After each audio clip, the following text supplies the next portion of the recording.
Part 3 content. 35. Which one of the following is not an element of mastery learning? A. Use of alternate textbook. B. Alternate methods of teaching. C. Child-centered learning activity. D. Group teaching. And D. Group teaching, since mastery learning is an approach that ensures all students have mastered a concept before moving on. It involves breaking down complex concepts, providing multiple learning opportunities, and using alternate teaching methods and textbooks. Child-centered learning is also an element, but group teaching is not necessary as the focus is on individual mastery. 36. Which one of the following is measured by continuous comprehensive evaluation? A. Holistic development. B. Development of creativity. C. Development of experience. D. Development of divergent thinking.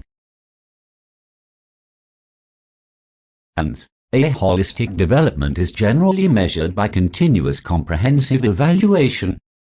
Continuous and comprehensive evaluation is an evaluation system that was introduced in the Indian education system. It aims to assess a student's holistic development rather than just their academic performance. It involves the continuous assessment of a student's progress and development throughout the academic year, using a variety of assessment tools such as tests, assignments, projects, and observations. The goal of KI is to provide a comprehensive understanding of a student's strengths and weaknesses, and to identify areas where they may need additional support or guidance. The evaluation covers various aspects of a student's development, including their academic performance, life skills, attitudes, values, and physical and emotional health. Therefore, holistic development is the primary focus of KI. While creativity, experience, and divergent thinking are important aspects of a student's development, they are not the primary focus of KI. However, assessments that are part of KI may indirectly measure these aspects of a student's development. 37. The conclusion of a deductive argument is A. Certain, B. Probable, C. Experience, D. Observation. And the conclusion of a deductive argument is A. Certain. In deductive reasoning, the conclusion follows necessarily from the premises, meaning that if the premises are true, then the conclusion must also be true. Therefore, the conclusion of a deductive argument is certain, given that the premises are true. 38. Which of the following is a dimensional teaching aid? A. Blackboard. B. Display board. C. Still picture. D. Model. And D. Model is a dimensional teaching aid. A dimensional teaching aid is a teaching aid that has three-dimensional or physical attributes. Models are examples of dimensional teaching aids as they provide a three-dimensional representation of the object or concept being taught. Models can be used to provide a hands-on learning experience, allowing students to interact with the material in a more concrete way. Blackboards, display boards, and still pictures are examples of non-dimensional teaching aids. They are visual aids that provide a two-dimensional representation of the material being taught. 39. Rousseau advocated an educational method which consisted of removing the child from A. School, B. Burden, C. Society, D. Past memory, and C. Society is the correct option. Rousseau's educational philosophy emphasized the importance of the natural development of the child. He believed that society corrupted individuals and hindered their natural development. Therefore, he advocated an educational method that consisted of removing the child from society and placing them in a natural setting, such as the countryside. In this setting, the child would be free to explore and learn at their own pace, without the constraints of societal pressure or formal schooling. 40. Who advocated removing children from their mother's care and raising them as wards of the state? A. Plato. B. Socrates. C. Aristotle. D. John Locke. And A. Plato is the philosopher who advocated removing children from their mother's care and raising them as wards of the state. In Plato's Republic, he argued that the family structure was an obstacle to the creation of a perfect society. He believed that children should be raised by the state and that their education should be controlled by the state. Plato's idea of the perfect society involved the creation of a ruling class of philosopher-kings who would be responsible for making decisions for the greater good of society. And he believed that removing children from their families would help to ensure that they were raised with the values and beliefs necessary to uphold this ideal society. It's worth noting that this idea was a controversial one, and it is one that many philosophers and thinkers have criticized over the years. 41. A priori knowledge is knowledge that is known independently of A. Analysis, B. Evidence, C. Experience, D. Information, and B. A priori knowledge is knowledge that is known independently of evidence or experience. It is based on innate ideas, logical deduction, or self-evident truths, rather than on empirical observation or sensory experience.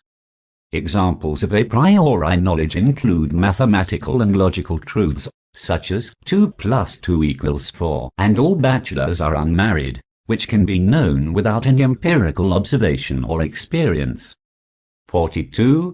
A posteriori knowledge is knowledge that is known by A. Analysis, B. Evidence, C. Experience, D. Information, and C. A posteriori knowledge is knowledge that is known by experience or empirical evidence.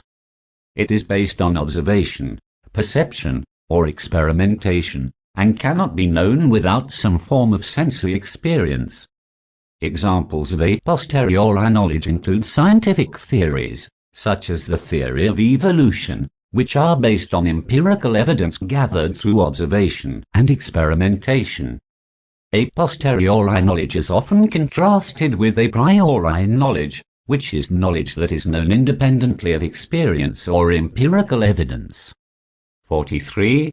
According to John Locke, a child's mind does not contain any A. Memory, B. Imagination, C. Observation, D. Innate ideas, and D. According to John Locke, a 17th century philosopher, a child's mind does not contain any innate ideas. Locke believed that the mind is a blank slate or tabula rasa at birth, and that all knowledge comes from sensory experience and observation. He argued that there are no innate ideas, principles, or concepts that are present in the mind at birth, but rather that all knowledge is acquired through experience and reflection on that experience. This view contrasted with the prevailing view at the time, which held that some ideas are innate or inborn in the human mind. 44. The philosopher who for the first time mentioned the importance of play in education was A. Plato, B. Aristotle, C. Socrates, D. John Locke, and B. The philosopher who for the first time mentioned the importance of play in education was Aristotle. In his work Politics, Aristotle argues that physical education, including play and sports, is an essential part of a well-rounded education. He believed that physical activity and exercise are important for developing a healthy body and mind, and that children should engage in physical play and games as part of their education. Aristotle also believed that physical education helps to develop good habits and virtues, such as courage and self-control, which are essential for living a good life.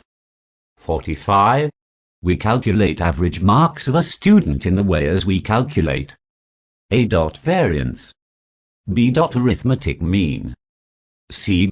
Geometric mean, D. Standard deviation, and B. The average marks of a student are calculated using the arithmetic mean. The arithmetic mean is the most common measure of central tendency, which is used to determine the average value of a set of numbers. To calculate the arithmetic mean, You add up all the numbers in the set and divide the sum by the total number of values in the set. For example, if a student scored 80, 85, 90, and 75 on 4 exams, the arithmetic mean of their scores would be 4 equals 82.5. The arithmetic mean is often used to summarize data and make comparisons between different groups or individuals. 46. The concept of pragmatism in education or philosophy says that education should be about A. Virtue, B. Obedience, C. Life and growth, D. Shaping good citizens, and C. The concept of pragmatism in education or philosophy says that education should be about life and growth. Pragmatism is a philosophical approach that emphasizes the practical application of ideas and the importance of experience in shaping knowledge and understanding. In the context of education, pragmatism sees education as a means of promoting growth and development, rather than simply imparting knowledge or shaping behavior. In summary, the concept of pragmatism in education or philosophy emphasizes the importance of education for life and growth, rather than simply transmitting knowledge or shaping behavior. It sees education as a means of promoting individual development and problem solving, and emphasizes the practical application of ideas and the importance of experience in shaping knowledge and understanding. 47. The idea of practical learning means education